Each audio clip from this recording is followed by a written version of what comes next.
Pulling out the coupe at the lot. Told him fuck 12, fuck SWAT. Busting all the bells out the box. I just hit a lick with the box. Had to put the stick in the box. Pour up the whole damn seal. I'ma get lazy.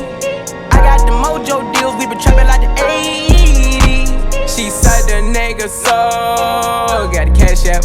Told him wipe a nigga no. Say slash slash. I won't never sell my soul. And I can back that. And I really wanna know where you at, where? I was at back, where the stash at? Cruise the city in a bulletproof Cadillac. Cause I know these niggas out there where the bag at. Gotta move smarter, gotta move harder. Nigga try to give me 5 miles. Backwards. Nope. Is it gonna blow off your head? No. Are you sure? Yes. Okay.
hope you guys enjoyed my video, and let me just say, this boat is awesome.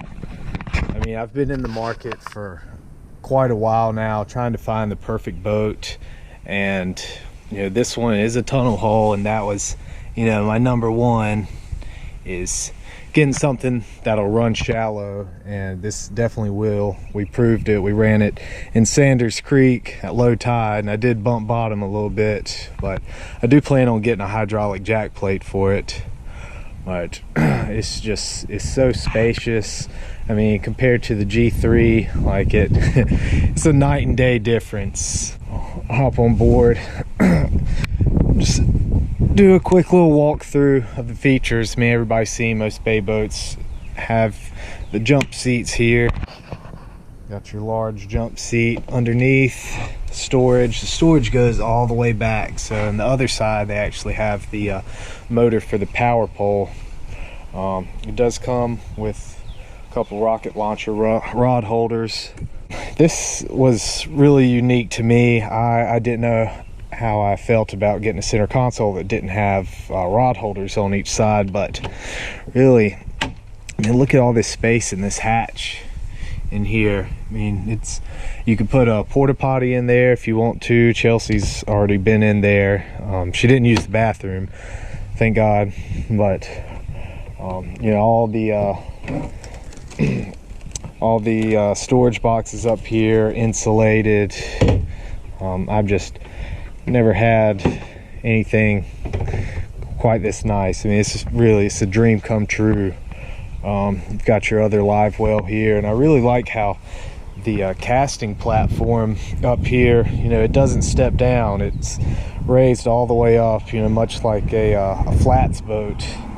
But man, this thing, it was a blast to drive, and you know, I'll give you guys an update later after I've put some hours on this boat. I mean, it's not ready to quite, you know, fish on full time yet. I still need to get a trolling motor and jack plate definitely to get into my spots, but feel free to contact me with any questions on the boat. I got it from Marker 17 Marine in Wilmington, and they did a good job hooking it up. So thanks a lot, and thanks for watching.